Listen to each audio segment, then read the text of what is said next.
Subscribe करिए हमारे channel target UP TET CTET को और बेल आइकन को दबाइए। हेलो फ्रेंड्स, मैं रेनू स्वागत करती हूँ आप सभी भावी अध्यापक एवं अध्यापिकाओं का आपके अपने channel target UP TET CTET में। दोस्तों, आज की इस वीडियो में हम आपके डीएलएड सेकेंड सेमेस्टर के साइंस सब्जेक्ट के मोस्ट इंपॉर्टेंट लघुत्तरी क्वेश्चंस को पढ़ने वाले हैं। दोस्तों, ये सारे के सारे क्वेश्चन आप लोग के राजन सीरीज के हैं। पवन सीरीज के क्वेश्चंस ऑलरेडी मैं कंप्लीट करा चुकी हूँ और आप लोग राजन सीरीज के भी सारे के सारे बहुविकल्पी क्वेश्चंस को 2 पार्ट में मैंने पढ़ाया है। तो डिस्क्रिप्शन बॉक्स, कमेंट बॉक्स में दोनों की ही लिंक आपको मिल जाएगी। चलिए स्टार्ट करते हैं हम अति लघुत्तरीय क्वेश्चंस को। क्वेश्चन नंबर 1 है, प्रथम वर्ग के उत्तोलक को उदाहरण सहित परिभाषित कीजिए। 2020 में ये क्वेश्चन पूछा गया है। तो प्रथम वर्ग के उत्तोलक में आलंब बीच में होता है और तो एक ओर भार तथा दूसरी ओर आयास होता है। यहाँ पर क्या रहेगा? आयास। दूसरी ओर क्या होता है? आयास होता है, जैसे कि कैंची, तराजू, हैंडपंप आदि। इस तरीके से दोस्तों बीच में क्या होता है? आलंब होता है और एक साइड पर क्या होता है? भार होता है यानी कि W और एक साइड पर P यानी कि आयास होता है और बीच में आलंब। तो इस तरीके से जो प्रथम वर्ग का उत्तोलक होता है उसकी संरचना इस तरीके से होती है। क्वेश्चन नंबर 2 है, वसा को कितने समूहों में बांटा गया है? तो वसा जो है वो 3 समूहों में बांटा गया है। तो देखिए, संतृप्त वसा जिसमें मक्खन, शुद्ध घी, वनस्पति घी, नारियल तेल आदि आते हैं। असंतृप्त वसा में कौन कौन आता है? मूंगफली, सरसों का तेल, जैतून का तेल। फिर है बहु असंतृप्त वसा, तो सूरजमुखी, सोयाबीन और मकई का तेल, ये सब आते हैं असंतृप्त वसा में। इसके बाद क्वेश्चन नंबर 3 है, दिए गए समीकरण को पूरा करिए। दोस्तों, तो देखिए, जो कैल्शियम कार्बोनेट है ये हाइड्रोक्लोरिक अम्ल से जब क्रिया करता है तो ये कैल्शियम क्लोराइड बनाता है और जल बनाता है और कार्बन डाइऑक्साइड गैस बनाता है। तो ये जो है ये पूरी अभिक्रिया यहाँ पर देखिए इस तरीके से बनेगी। क्वेश्चन नंबर 4 पे आते हैं, सौरमंडल का सबसे छोटा ग्रह कौन सा है? तो सौरमंडल का सबसे छोटा ग्रह बुध ग्रह है और सबसे बड़ा ग्रह कौन सा है? बृहस्पति है। क्वेश्चन नंबर 5 है, पृथ्वी का उपग्रह कौन सा है? तो पृथ्वी का उपग्रह चंद्रमा है जो कि पृथ्वी के चारों ओर चक्कर लगाता है। क्वेश्चन नंबर 6 है, आकाश गंगा किसे कहते हैं? आकाश गंगा असंख्य तारों का विशाल पुंज होता है जिसमें अधिकांश तारे आंखों द्वारा दिखाई नहीं देते हैं। यूनानी भाषा में इसे हम गैलेक्सी भी कहते हैं, यानी कि जो आकाश गंगा होती है वो असंख्य तारों का विशाल पुंज होती है। क्वेश्चन नंबर 7 है, सौरमंडल के ग्रहों के नाम बताइए। तो सौरमंडल के ग्रहों के नाम है बुध, शुक्र, पृथ्वी, मंगल, बृहस्पति, शनि, अरुण तथा वरुण। क्वेश्चन नंबर 8 है, तारामंडल क्या है? आकाश में कुछ तारे सुंदर आकृतियों के रूप में व्यवस्थित होते हैं, इन आकृतियों को तारामंडल कहते हैं। क्वेश्चन नंबर 9 है, आकाश गंगा के तारामंडलों के नाम बताओ।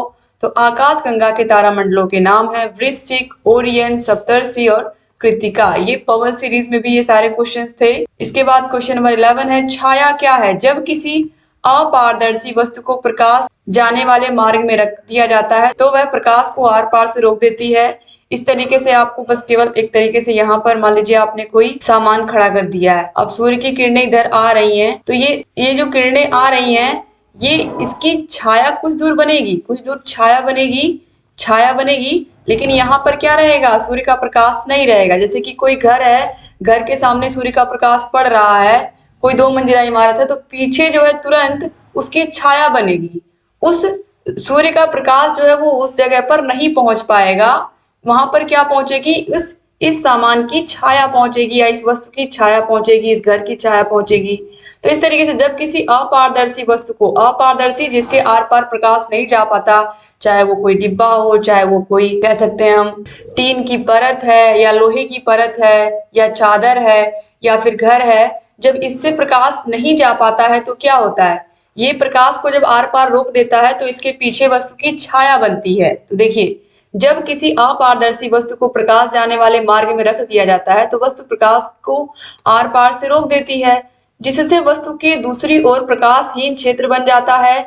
इसी प्रकाशहीन क्षेत्र को हम क्या कहते हैं? वस्तु की छाया कहते हैं। कितना सिंपल सा क्वेश्चन है। क्वेश्चन नंबर 11 है, सूर्य ग्रहण कैसे होता है? दोस्तों, बहुत ही आसान है। जब अमावस्या के दिन, आपको पता है सूर्य ग्रहण अमावस्या के दिन होता है, जब सूर्य और पृथ्वी के बीच में चंद्रमा आ जाता है। सूर्य और पृथ्वी, ये सूर्य है और ये हमारी पृथ्वी है और ये चंद्रमा है। जब सूर्य और पृथ्वी के बीच में चंद्रमा आ जाता है, अब चंद्रमा आएगा तो चंद्रमा इस तरीके से भी आपने देखा है कि किसी वस्तु पर प्रकाश पड़ेगी, कोई अपारदर्शी वस्तु है तो उसकी छाया उसके पीछे पड़ेगी।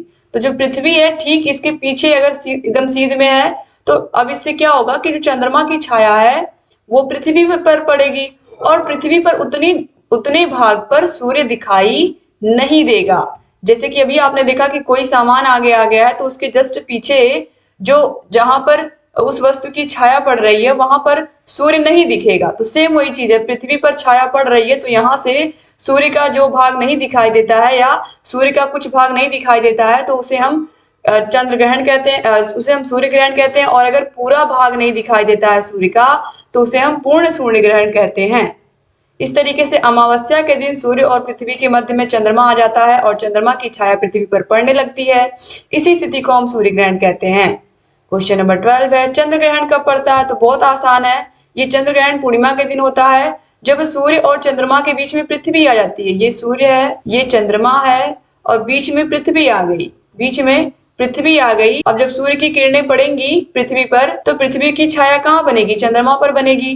तो जब चंद्रमा पर बनेगी तो चंद्रमा का उतना भाग हमें दिखाई नहीं देता है और इसे ही हम कहते हैं चंद्र ग्रहण। क्वेश्चन नंबर 13 है, फसल किसे कहते हैं? एक विस्तृत क्षेत्र पर उगाए गए एक ही जाति के पौधों के समूह को हम क्या कहते हैं?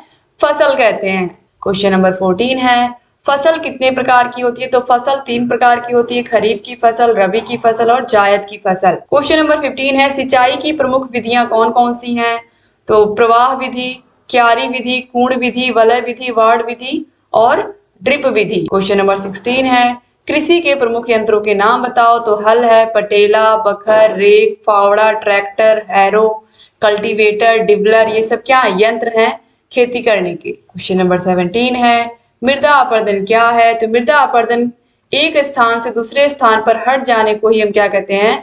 मृदा के एक स्थान से यानी कि मिट्टी के एक स्थान से दूसरे स्थान पर हट जाने की क्रिया को हम मृदा अपरदन कहते हैं, जो कि अक्सर बाढ़ की वजह से होता है। जो उपजाऊ क्षेत्र होते हैं, जो ऊंचे क्षेत्र होते हैं, वहां से मिट्टी बह करके निचले जगहों पर चली जाती है। क्वेश्चन नंबर 18 है, बीज बोने की प्रमुख तथा प्राचीन विधि कौन सी है? तो हाथ से छिटकवा विधि और अभी भी इस विधि से बीज बोए जाते हैं। क्वेश्चन नंबर 19 है, कार्य किस प्रकार की राशि है? तो कार्य अदिश राशि है। ये बहुविकल्पी क्वेश्चन में भी पूछा गया है। क्वेश्चन नंबर 20 है, एमकेएस पद्धति में कार्य का मात्रक क्या है? तो एमकेएस पद्धति में कार्य का मात्रक और ऊर्जा का मात्रक दोनों का मात्रक जूल ही होता है, याद रखिएगा। क्वेश्चन नंबर 21 है, बल किसे कहते हैं या बल किसे कहा जाता है? तो किसी पदार्थ अथवा वस्तु की स्थिति में परिवर्तन करने के लिए जिस भौतिक राशि की आवश्यकता होती है उसे हम क्या कहते हैं? बल कहते हैं। F बराबर क्या होता है? W/D, यानी कि किसी पदार्थ अथवा वस्तु की स्थिति में परिवर्तन करने के लिए जिस भौतिक राशि की आवश्यकता होती है उसे हम क्या कहते हैं? बल कहते हैं। इसके बाद देखिए क्वेश्चन नंबर 22 है, परिवहन के साधन मुख्य रूप से किस पर निर्भर करते हैं? तो जो परिवहन के साधन है, चाहे वो जल, थल, वायु तीनों के हों, यहाँ पर देखिए लिखा हुआ है कि ये पेट्रोलियम उत्पादों पर, खासकर जो थल परिवहन होते हैं यानी कि जो हमारी गाड़ियां होती हैं या रेल होती है या ये सब चीजें किस पर निर्भर करती हैं? मैक्सिमम पेट्रोलियम उत्पादों पर। हालांकि अभी भी आप देखोगे तो बहुत सारी चीजें, अब जैसे इलेक्ट्रिक से ट्रेनें चल रही हैं, इलेक्ट्रिक या फिर कहीं चार्जिंग से स्कूटी चल रही है, लेकिन भी बहुत सारी चीजें क्या है, गाड़ियां भी आ रही हैं, सीएनजी की गाड़ियां आ रही हैं। लेकिन अभी क्या हो रहा है, धीरे धीरे वो परिवर्तन हो रहा है, लेकिन अभी भी मैक्सिमम जो ज्यादातर अभी भी गाड़ियां पेट्रोलियम उत्पादों पर ही क्या है, निर्भर है। क्वेश्चन नंबर 23 है, विद्युत ऊर्जा का उपयोग कहाँ होता है? तो विद्युत ऊर्जा के बिना आज का जीवन ही संभव नहीं है दोस्तों, क्योंकि पंखा, machine, fridge, TV, cooler, washing machine, इसके अलावा बहुत सारी चीजें, हमारा मोबाइल चार्ज, हर चीज किससे होता है? विद्युत ऊर्जा से ही होता है। के बाद क्वेश्चन नंबर 24 है, बायोगैस से क्या आशय है? तो गोबर गैस प्लांट से उत्पन्न गैस को हम क्या कहते हैं? बायोगैस कहते हैं। गोबर गैस प्लांट से बनाया जाता है ये। क्वेश्चन नंबर 25 है, ऊर्जा के सीमित स्रोत अनवीकरणीय स्रोत कौन से हैं?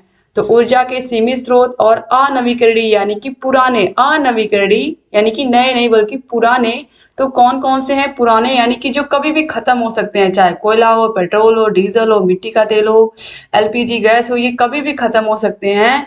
तो यहाँ पर देखिए ऊर्जा के ऐसे स्रोत जिन्हें हम पुनः प्राप्त नहीं कर सकते, एक बार खत्म हो गए तो फिर इनको हम प्राप्त नहीं कर पाएंगे। पत्थर का कोयला हुआ, पेट्रोलियम उत्पाद हुआ, ये सब क्या है? सीमित हैं। इसके अलावा जल ऊर्जा, पवन ऊर्जा, सौर ऊर्जा, ये सब क्या है? नवीकरणीय साधन है और ये जल्दी खत्म नहीं होंगे, कभी खत्म नहीं होंगे।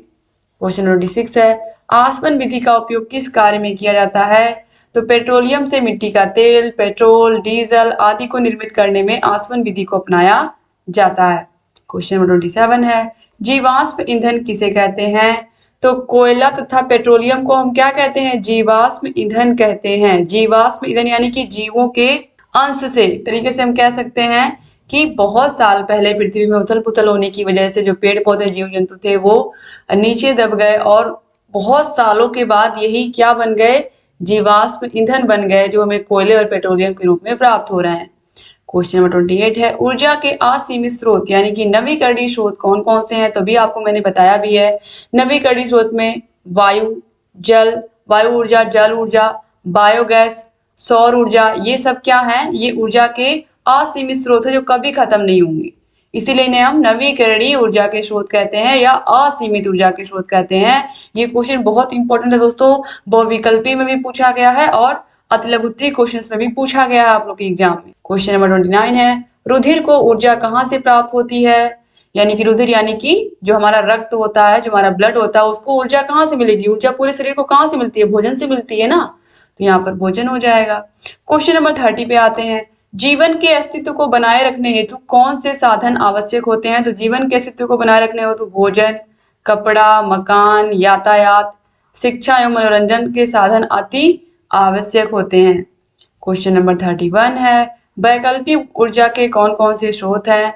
तो इसे हम वैकल्पिक ऊर्जा भी कहते हैं, असीमित ऊर्जा को या नवीकरणीय ऊर्जा को। इसमें सौर ऊर्जा है, गतिमान वायु है, जल, समुद्री ज्वार भाटा, जैव मात्रा यानी कि बायोमास या बायोगैस वैकल्पिक ऊर्जा के स्रोत हैं।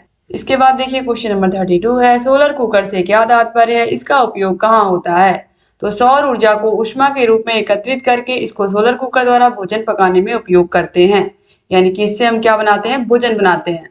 क्वेश्चन नंबर 33 है, सौर सेल यानी कि सोलर सेल किसे कहते हैं दोस्तों? तो सोलर सेल जो कि सोलर पैनल हमारे घरों में लगा होता है, बहुत सारे लोगों के घरों में लगा होता है, जिससे हम सूर्य की ऊर्जा को क्या करते हैं? प्रकाश ऊर्जा को वह अवशोषित करता है और शाम के टाइम में हम उससे बल्ब जलाते हैं, उससे फैन चलाते हैं, तो क्या करते हैं हम? सौर ऊर्जा, प्रकाश, सूर्य की प्रकाश ऊर्जा को हम कन्वर्ट कर लेते हैं विद्युत ऊर्जा में। तो सूर्य के प्रकाश की ऊर्जा को विद्युत ऊर्जा में परिवर्तित होने की उक्ति को सौर सेल कहा जाता है। अधिक संख्या में विद्युत धारा प्राप्त करने हेतु अधिक संख्या में हम क्या कहते हैं? सोलर पैनल लगाते हैं, सोलर सेल लगाते हैं, और यहाँ पर देखिए जिसे हम सोलर पैनल कहते हैं। क्वेश्चन नंबर 34 है, हैंडपंप किस उत्तोलक का उदाहरण है? तो ये प्रथम उत्तोलक का एग्जाम्पल है। क्वेश्चन नंबर 35 है, प्रथम, द्वितीय एवं तृतीय उत्तोलकों का एक एक एग्जाम्पल लिखिए। तो प्रथम उत्तोलक में हैंडपंप है, दूसरे में पहिए वाली ट्रॉली आएगी, तीसरे में चिमटा आएगा। ये बहुत इंपॉर्टेंट है। क्वेश्चन नंबर 36 है, झुके हुए तल की सहायता से आप किस प्रकार का कार्य आसानी से कर सकते हैं? तो झुके हुए तल मैंने आप लोग को एग्जाम्पल दे करके भी बताया है कि कोई ट्रक है, अब इसमें अगर सामान उठाना है, नीचे से उठा करके ऊपर रखना है तो मेहनत लगेगी, लेकिन अगर यहाँ पर हमने कोई पाटला लगा दिया या कुछ इस तरीके का रख दिया पटरा, तो आसानी से क्या होगा? जो सामान है वो आसानी से इस पर धीरे धीरे चढ़ जाएगा। तो इस तरीके से जो नत तल होता है, झुका हुआ तल होता है, इसकी सहायता से भारी भार को ट्रक में आसानी से हम क्या कर सकते हैं? चढ़ा सकते हैं ऊपर। क्वेश्चन नंबर 37 है, कोशिका किसे कहते हैं?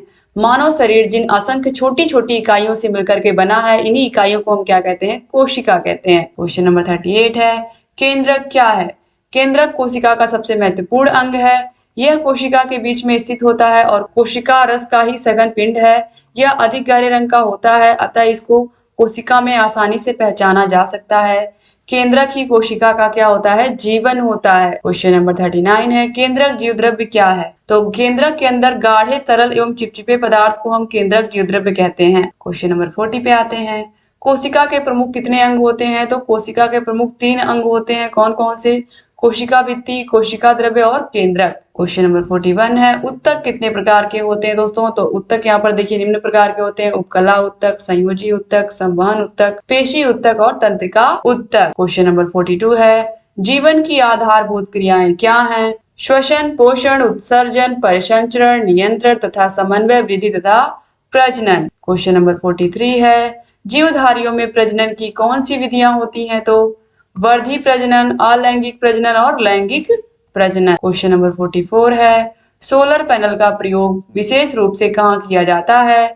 तो सोलर पैनल का प्रयोग विशेष रूप से दूरस्थ ग्रामीण क्षेत्रों जहां विद्युत नहीं होता है वहां रोशनी, रेडियो, टीवी तथा जल पंप चलाने के लिए सोलर पैनल का प्रयोग करते हैं। लेकिन दोस्तों अब आप देखोगे शहरों में भी जहां लाइट है वहां पर भी लोग इसका इस्तेमाल कर रहे हैं और बिजली की बचत कर रहे हैं एक तरीके से सोलर पैनल का प्रयोग करके। बहुत सारे स्कूलों में भी सोलर पैनल लगा होता है। क्वेश्चन नंबर 45 है, पवन ऊर्जा क्या है? वायु के गतिशील होने से उत्पन्न गतिज ऊर्जा को हम पवन ऊर्जा कहते हैं। आपने देखा होगा बड़ी बड़ी चक्कियां लगी होती है, बड़े बड़े फैन, या हम कह सकते हैं कि पवन चक्कियां जिनसे हम पवन ऊर्जा प्राप्त करते हैं। क्वेश्चन नंबर 46 है, जल ऊर्जा में कौन कौन सी ऊर्जा होती है? तो बहते हुए जल में गतिज ऊर्जा होती है। इस गतिज ऊर्जा को जल विद्युत संयंत्र द्वारा विद्युत ऊर्जा में हम कन्वर्ट करते हैं। इस प्रकार बहता हुआ जल ऊर्जा का स्रोत है। क्वेश्चन नंबर 47 है, ज्वार भाटा ऊर्जा के किस प्रकार के स्रोत हैं? तो ज्वारी लहरों में अपार गतिज ऊर्जा होती है। इस गतिज ऊर्जा को विद्युत ऊर्जा में परिवर्तित किया जा सकता है। इस प्रकार ज्वार भाटा ऊर्जा का नवीकरणीय स्रोत है। भारत में ज्वारी जल से विद्युत तैयार की जा रही है तथा इस पर नवीन खोज तथा शोध कार्य चल रहा है। क्वेश्चन नंबर 48 पे आते हैं, ऊर्जा संरक्षण का नियम क्या? दोस्तों बहुत ही सिंपल है। ऊर्जा को ना तो हम उत्पन्न कर सकते हैं ना तो ऊर्जा को हम नष्ट कर सकते हैं, बस ऊर्जा को एक प्रकार की ऊर्जा से दूसरे प्रकार की ऊर्जा में कन्वर्ट कर सकते हैं या परिवर्तित कर सकते हैं। ठीक है, तो देखिए जो संपूर्ण ब्रह्मांड की ऊर्जा है वो हमेशा नियत रहती है।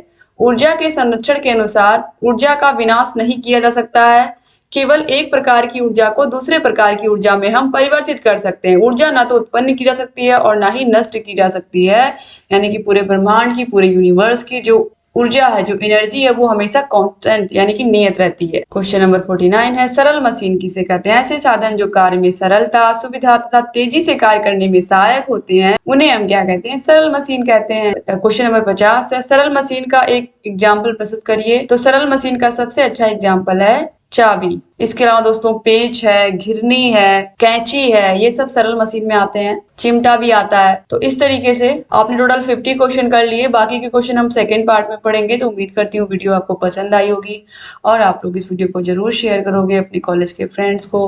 दोस्तों अगर चैनल को सब्सक्राइब नहीं किया तो प्लीज सब्सक्राइब कर दीजिए। हर विषय की मास्टर क्लास के वीडियोस की लिंक आपको डिस्क्रिप्शन बॉक्स, कमेंट बॉक्स में मिल जाएगी। आप वीडियो को शेयर करना भी मत भूलिएगा। और अगर अभी तक आपने मास्टर क्लास नहीं देखा है तो हर विषय की मास्टर क्लास देखना आपके लिए बहुत जरूरी है, क्योंकि मास्टर क्लास में मैंने पूरा का पूरा सिलेबस एक ही वीडियो में खत्म कर दिया है, जो कि आपके बहुत काम आएगा। क्योंकि आपके पास अगर समय कम है तो आप उन वीडियोस को देखिए। सारे विषय के पवन सीरीज, राजन सीरीज की वीडियोस आपको मिल जाएंगी। हर विषय के प्रीवियस ईयर क्वेश्चन पेपर्स की वीडियोस आपको मिल जाएंगी। तो आप सारे वीडियोस को देखते रहिए और अपनी तैयारी को बेहतर बनाते रहिए। थैंक यू सो मच दोस्तों वीडियो को पूरा देखने के लिए। जय हिंद दोस्तों।